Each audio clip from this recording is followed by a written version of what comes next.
Albert Einstein, Maya Angelou, Emma Watson, all of these amazing people have helped shape the world.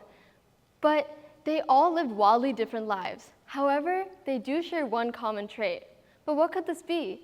They came from different backgrounds, they worked different professions, and they came from different generations. But they did share one similar trait. That is having imposter syndrome. Albert Einstein, famous for his theory of relativity, always felt as though he was an involuntary swindler for the high pedestal his work placed him on. Maya Angelou, legendary writer and author, always felt as though she was a fraud and was just waiting for the world to recognize her as one, rather than the talented writer she was. And Emma Watson, award-winning actress and activist, always felt as though she wasn't good enough and described herself as feeling as though she was an imposter. Now, obviously, humility is a great thing to have, but constantly feeling like your talent is coal amongst diamonds only makes you insecure, unwilling to persevere, and may even lead you to give up on your passions and dreams, all for this one thing that your mind wants you to achieve: perfection. Now, we all know that perfection isn't real, but that doesn't stop our mind from constantly striving towards it. In fact, that doesn't stop humanity. Humanity, since its inception, has always been chasing perfection. Take beauty standards for an example. Ever since the beginning of time, there has always been a new body type or facial feature that everybody should strive to get, leading millions of people to feel insecure, and spend thousands and thousands of dollars on plastic surgery and treatments just to feel like they belong. But this doesn't even work because the trends dissolve and they change, and then there's a new body type and facial feature that they have to strive for next. But how do we get out of this vicious cycle to always strive for perfection? Well, by recognizing our little successes, prioritizing progress over perfection, and practicing self-compassion, we can slowly but surely break out of a perfectionist mindset and unlock our true potential. Let's first explore the major factors that cause a perfectionist mindset. The first one being a fear of failure. Now, I know what you might be thinking. A fear of failure, isn't that a good thing? Who likes to fail? But when a fear of failure becomes so severe that it prevents you from reaching for opportunities and growing, then it can become debilitating and can cause people to stay in a comfort zone that will prevent them from reaching new heights. I can personally understand how crippling this can be. When I was preparing for my Vishard, or bachelor's degree exam for Kathak, an Indian classical dance, I was terrified of the amount of work that I had to do to succeed, and just my inner negative thoughts constantly bringing me down, telling me that I wasn't good enough. I would always trip over my own words and feet while seeing my other fellow dancers do everything perfectly, and I would just feel so terrible about myself. To make matters worse, it got to a point where I started crumbling under the pressure, refusing to even try to practice, because I didn't want to see myself fail more than I already had. And this only led to a self-reinforcing cycle of hatred. I wouldn't practice, so I'd mess up more, and then in the end, I would just continue doing the same thing over and over again.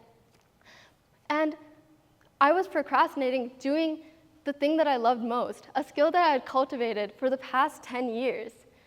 But the catalyst to change came about rather strangely. My teacher suggested that we go to more than one class per week to brush up on some skills. And though I initially refused, I didn't want to see myself fail more than I already had. My mom urged me to go and see if I can improve my skills and my confidence. And improve I did. Though initially I still made so many mistakes and still had my confidence at an all-time low, the more I practiced, the more I was able to see. From Monday to Wednesday, I was able to get a composition perfectly right while dancing it. And then from Wednesday to Sunday, I was able to say something without messing up. These little successes propelled me forward and made me feel more proud of myself. When I actually put my mind and effort into practicing, I was able to grow. And even though that little demon in the back of my mind was telling me, look what you're doing, it's not that important in comparison to what other people are doing, they're able to memorize the entirety of the material. I was able to quiet down and focus on my own growth and success. And that made me feel so much more proud of how far I've come. And in the end, it even led me to pass my exam. So I guess all's well that ends well. But anyways, A fear of failure can be really bad. And if you don't believe me from my story, there's actual research and data that prove this. A fear of failure can lead to a perfectionist mindset and procrastination, leading to a lower self-esteem and depression. According to Lethal Yosipov from the University of Western Ontario, a fear of failure can lead one to perceive minor setbacks as major failures, something known as cognitive hypersensitivity to failure, and it can lead one to associate negative, more mistakes with their self-esteem rather than the praise and all their accomplishments. This only leads them to see themselves as worse and less than in comparison to all their peers, and may even lead them to have more depression, anxiety, and a lower self-esteem in the future. But this is not the only part of a perfectionist mindset that can bring someone down. Imposter syndrome, like I mentioned in the beginning, is one of the more common traits of more commonly advertised traits of a perfectionist mindset. And like I said, many celebrities have faced this, and possibly many of you. Over 80% of the population has an imposter syndrome, a combination of factors that lead to imposter syndrome, including me. According to the Oxford Dictionary, imposter syndrome is the perceived inability to view one's own successes as deserved or legitimately achieved due to one's own successes. This can be due to a variety of factors, including negativity bias, when one tends to associate negative criticism with their self-esteem rather than praise, attribution errors. When they finally achieve something, they will rather associate it with their as one-off achievements, or they might disregard it as it was due to external factors rather than their own work, and also due to confirmation bias. Your mind constantly searching for another reason to hate yourself, like a mistake that you made or something that you did wrong. And it can severely suck the life out and passion out of your life and make you feel so much worse about yourself. I almost had the same experience with my journey of art. Ever since I was born, I've always loved doing art. I picked up a pencil to scribble all over the walls before I did to write something down or to study. And ever since I started doing art in school, my passion for art started dwindling only due to the endless comparison that I've put myself through. People say comparison is a thief of joy, and I felt that firsthand. I would constantly compare myself to others, and on top of that, just perceive my art as much worse than it actually was. I would always nitpick the imperfections and only focus on the terrible things. It was to the point where I refused to even work on art at school because I didn't want to see people look at my art through its ugly phase or even as its result. Whenever I used to receive praise for my artwork, I would just say that they were lying. They were just faking their admiration for the artwork that I made. But I realized one day, when I sat down to do art, I started feeling sad. And it made me sad to think about that, because this was one of my biggest passions, something I'd been doing ever since I was born. And I couldn't let my mind take that away from me. So instead, I opted to choose a route to success. Instead of focusing on my mind's desire to bring me down, I wanted to shift my point of view to focus and excel in my art skills. The first thing that I did was I tried to fix my technical problems, because I assumed that if my technical problems were better, the imposter syndrome would quiet down a little bit. So what I did was I constantly worked over summer to fix some major issues I had and worked with more materials so I could feel better about my artwork, and there was no glaring issues with it. Another thing I did was trying to reduce the artist fatigue that I had. I would constantly work on art, sometimes up to 9 hours a day with no breaks. And this only brought down my perspective on my art, because if you look at something for a really long time, you're only going to start focusing on the imperfections that you have to focus on, because that's the only things you're trying to fix. You're not trying to mess up what's good. So I would just constantly be looking at all the problems with my artwork, and then I would be like, oh my God, everything I just made was terrible.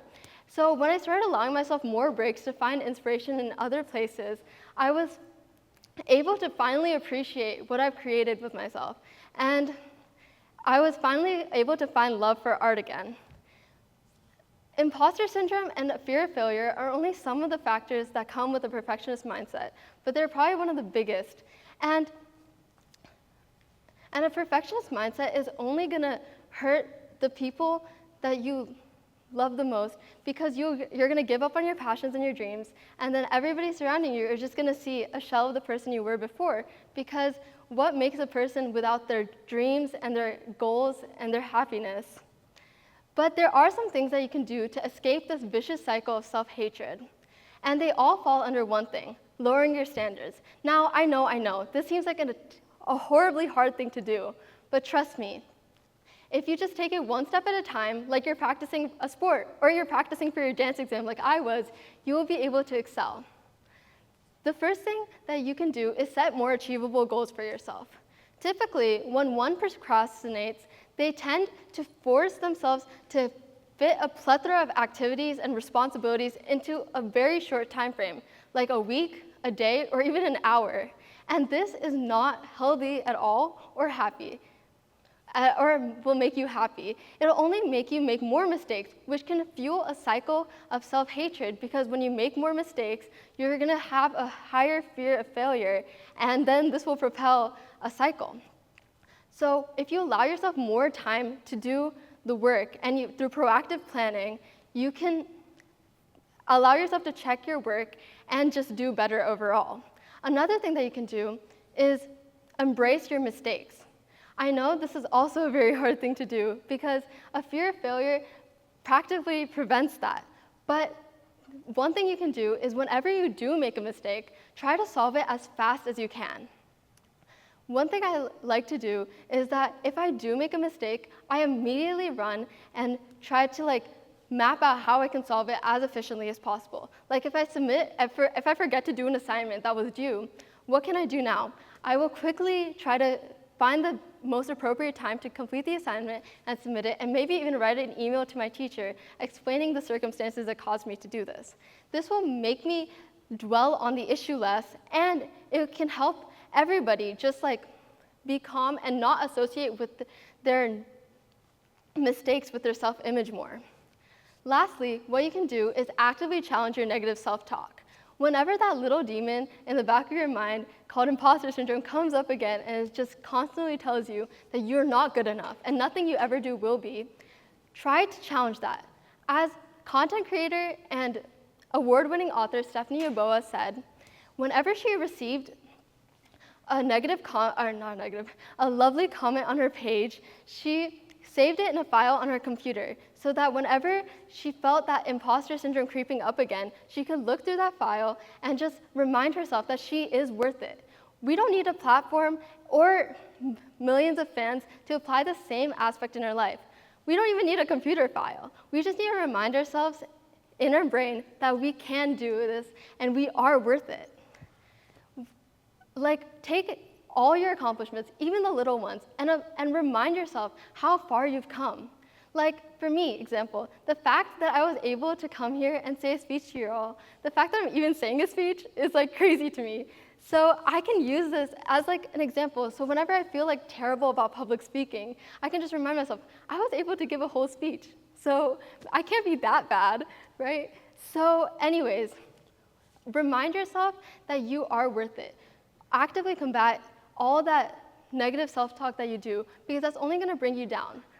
Remember, your body is your closest companion, and I know you guys have best friends in real life, and you wouldn't yell at your best friend for making a slight mistake. You wouldn't yell at your friend for not giving their 100% all the time. So what gives you the right to do that to yourself? Remember that perfection isn't real, but you and your life are. So instead of focusing on all the bad things that you've done, focus on your accomplishments. Remind yourself of everything you've done in your life. If you work, how far you had to come to achieve so much in your profession. And if you're a TEDx speaker today, remember, you're doing a speech. That's something that many people can't do. So appreciate that. Because in the end, if you can't support yourself, then who will? Thank you.